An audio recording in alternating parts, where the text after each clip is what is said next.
அஸ்ஸலாமு அலைக்கும். Hi all, எல்லோரும் எப்படி இருக்கீங்க? இன்றைக்கி நம்ம ஒரு மினி ட்ராவல் vlog தான் பார்க்க போகிறோம். நாங்கள் ஈசிஆரில் இருக்க ஸ்னோ கிங்டம் போயிருந்தோம். அதோட சின்ன சின்ன கிளிப்பிங்ஸ் தான் இதில் ஆட் பண்ணியிருக்கிறேன்.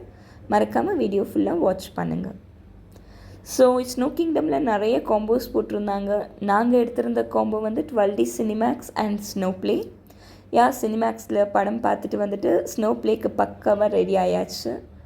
உள்ளே என்டர் ஆனது ஒரு மினி காஷ்மீருக்குள்ளே என்டர் ஆன ஒரு எஃபெக்ட் தாங்க. இதில் எதுவுமே நான் எக்ஸாஜரேட் பண்ணல. பர்சனலாக நான் ஃபீல் பண்ணுறது தான் உங்ககிட்ட ஷேர் பண்ணுறேன்.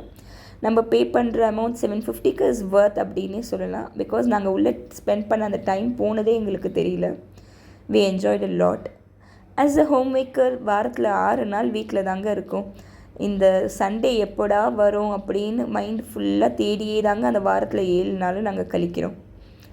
உங்கள் ஒய்ஃபையும் சண்டே ஒரு நாள் தயவு செஞ்சு வீட்டில் இருந்து வெளியில் கூட்டிகிட்டு போங்க. நீங்கள் வீக்லி 6 days வெளியில் இருக்க எல்லாரும் கூட பேசி பழகி உங்களோட டைமும் ஸ்பெண்ட் பண்ணுறீங்க. Even your wife needs that இல்லையா? So once in a while, weekly once இல்லைனாலும் மந்த்லி ஒன்ஸாவது தயவு செஞ்சு வெளியில் கூட்டிகிட்டு போங்க. பிகாஸ் இப்போது உங்கள் ஒய்ஃப் ஹாப்பியாக இருந்தால் மட்டும்தான் உங்களோட ஃபேமிலி அவங்களும் ஹாப்பியாக ரன் பண்ண முடியும். ஒரு ஸ்ட்ரெஸ்ஃபுல்லாக எத்தனை நாளுங்க அவங்க லைஃப் அவங்க ஸ்பெண்ட் பண்ண முடியும்? So think about your wife, make her happy. அங்கேருந்து கிளம்பி ஒரு ரெஸ்டாரண்ட் வந்திருந்தோம். It's a seafood restaurant. So the food and ambience was very குட்னே சொல்லலாங்க.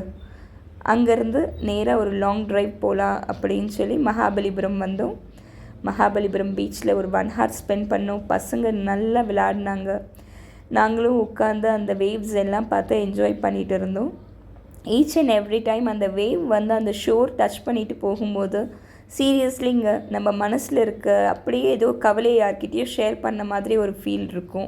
ஹாப்பினஸ்ஸாக இருக்கட்டும், சாரோ இருக்கட்டும், எதுவுமே நம்ம லைஃப்பில் வந்து பெர்மனெண்ட்டாக இருக்க போகிறதில்ல. சந்தோஷம் வந்தால் துக்கமும் வரும், துக்கம் வந்தால் சந்தோஷமும் வரும்னு அந்த வேவ்ஸ் வந்து ஒரு வாட்டி நம்மளுக்கு புரிய வச்சுட்டு தான் போகுது. ஸோ அங்கேருந்து பீச்சிலேருந்து கிளம்பி நேராக அம்மா வீட்டுக்கு வந்தாச்சு.